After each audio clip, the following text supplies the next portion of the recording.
स्वामी जी श्री प्रमुख से कुछ कहे। स्वामी जी ने ऐसे पांडित्यपूर्ण ओजस्वी और धारा प्रवाह वक्तृता दी कि श्रोता मंडली मंत्रमुग्ध सी हो गई। यह पराधीन भारत का हिंदू और ऐसा विद्वत्तापूर्ण भाषण किसी को विश्वास न होता था। आज भी उनके इस भाषण को पढ़ने से भावावेश की अवस्था हो जाती है और वास्तव में इसमें भागवत गीता और उपनिषदों के ज्ञान का निचोड़ है। उनका सारांश यह है, हिंदू धर्म का आधार किसी विशेष सिद्धांत को मानना या कुछ विशेष विधि विधानों का पालन करना नहीं है। हिंदू का हृदय शब्दों सिद्धांतों से तृप्ति लाभ नहीं कर सकता। अगर कोई ऐसा लोक है जो हमारी स्थूल दृष्टि के लिए अगोचर है तो हिंदू उस दुनिया की सैर करना चाहता है।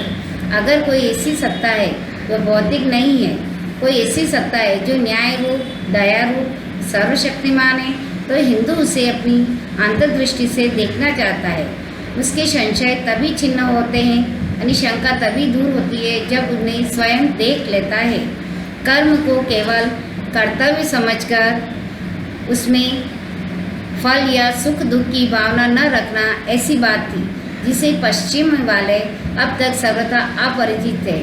स्वामी जी के ओजस्वी वाणी भाषणों और सच्चाई भरे उपदेशों से लोग इतने प्रभावित हुए कि अमेरिका के अखबार बड़ी श्रद्धा और सम्मान के शब्दों में स्वामी जी की बड़ाई छापने लगी। उनकी वाणी में वह दिव्य प्रभाव था कि सुनने वाले आत्मविस्मृत हो जाते, यानी आश्चर्यचकित हो जाते थे। अमेरिका में स्वामी जी के भक्तों की संख्या दिनों दिन बढ़ने लगी। चारों जिज्ञासु उनके पास पहुंचते और अपने अपने नगर में पधारने का अनुरोध करते, यानी बुलाने का आग्रह करते थे। स्वामी जी को अक्सर दिन भर व्यस्त रहना पड़ता। बड़े बड़े प्रोफेसरों और विद्वानों ने आकर उनके उपदेशों को अपने हृदय में स्थान दिया और उनका शिष्यत्व ग्रहण किया, यानी उनके शिष्य रूप में उनको समर्पित कर दिया। स्वामी जी अमेरिका में करीब 3 साल रहे और वेदांत का प्रचार करते रहे। इसके बाद उन्होंने इंग्लैंड की यात्रा की। उनकी प्रसिद्धि वहाँ पहले से ही पहुँच चुकी थी। अंग्रेज उस समय भारत के शासक थे। उन्हें अपनी ओर आकृष्ट करने में स्वामी जी को प्रारंभ में कुछ कठिनाई हुई, पर उनका अद्भुत अध्यवास और प्रबल संकल्प अंत में इस सब बाधाओं पर विजय हुआ।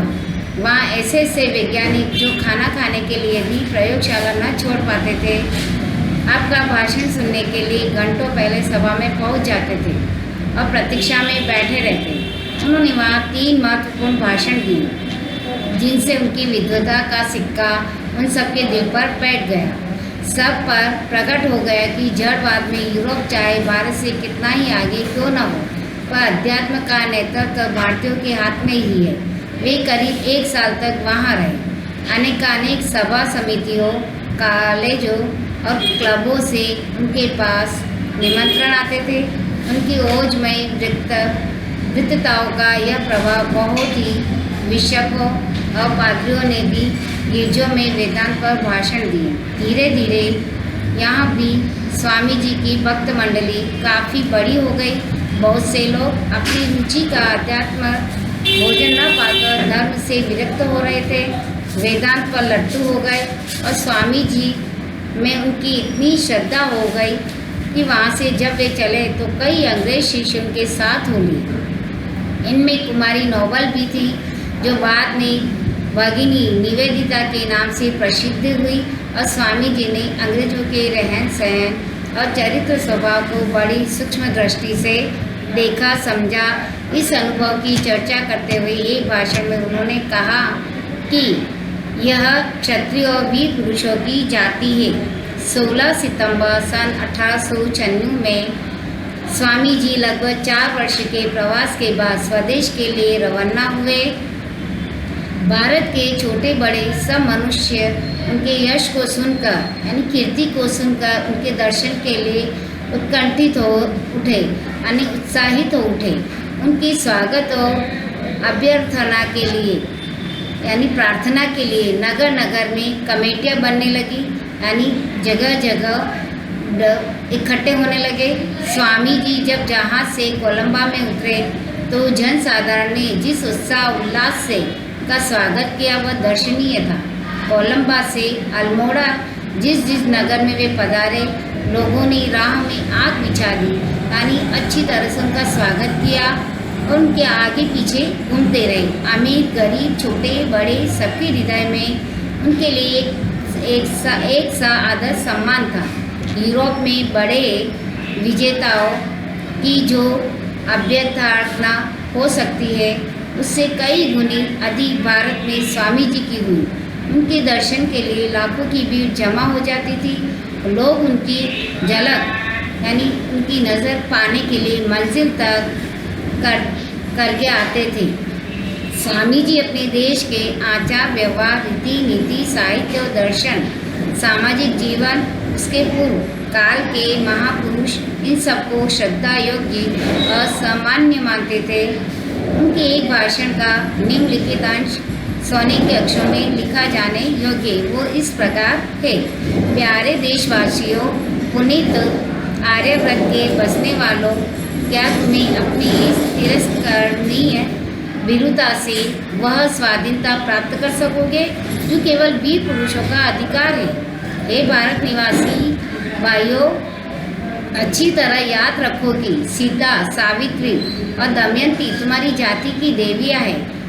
हे वीर पुरुषों, मर्द बनो और ललकार कर कहो कि मैं भारतीय हूँ, मैं भारत का रहने वाला हूँ। हर एक भारतवासी, चाहे वह कोई भी हो, मेरा भाई है। अपढ़ भारतीय, निर्धन भारतीय, ऊंची जाति का भारतीय, नीची जाति का भारतीय, सब मेरे भाई हैं। भारत मेरा जीवन, मेरा प्राण है। भारत के देवता मेरा भरण पोषण करते हैं। भारत मेरे बचपन का हिंडोला यानी झूला है, मेरे यौवन का आनंद लोक और मेरे बुढ़ापे का बैकुंठ है।